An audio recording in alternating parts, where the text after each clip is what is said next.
దేశీయ స్టాక్ మార్కెట్లు భారీ నష్టాల్లో ముగిసింది. ఉదయం భారత స్టాక్ మార్కెట్లు స్వల్ప నష్టాలతో ప్రారంభమయ్యాయి. అంతర్జాతీయ మార్కెట్ల మిశ్రమ సంకేతాల నేపథ్యంలో దాదాపు అన్ని దేశీయ సూచీలు నష్టాల్లో కదలాడాయి. ఒక్కసారిగా పైకి లేచి లాభాల బాట పట్టాయి. అయితే ఇది ఎంతోసేపు నిలవలేదు. తర్వాత నుంచి క్రమక్రమంగా మార్కెట్లు భారీ స్థాయిలో పతనమయ్యాయి. సెన్సెక్స్ 1390 పాయింట్ల నష్టంతో 76,024 వద్ద ముగిసింది. నిఫ్టీ 353 పాయింట్ల నష్టంతో 23,165 వద్ద నిలిచింది.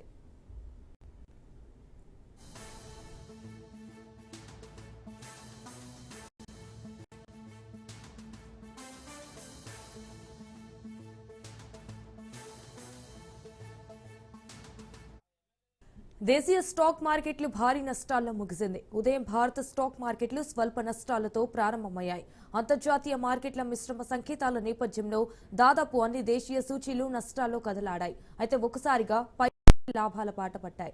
అయితే ఇది ఎంతోసేపు నిలవలేదు. తర్వాత నుంచి క్రమక్రమంగా మార్కెట్లు భారీ స్థాయిలో పతనమయ్యాయి. సెన్సెక్స్ 1390 పాయింట్ల నష్టంతో 76,024 వద్ద ముగిసింది. నిఫ్టీ 353 పాయింట్ల నష్టంతో 23,165 వద్ద నిలిచింది.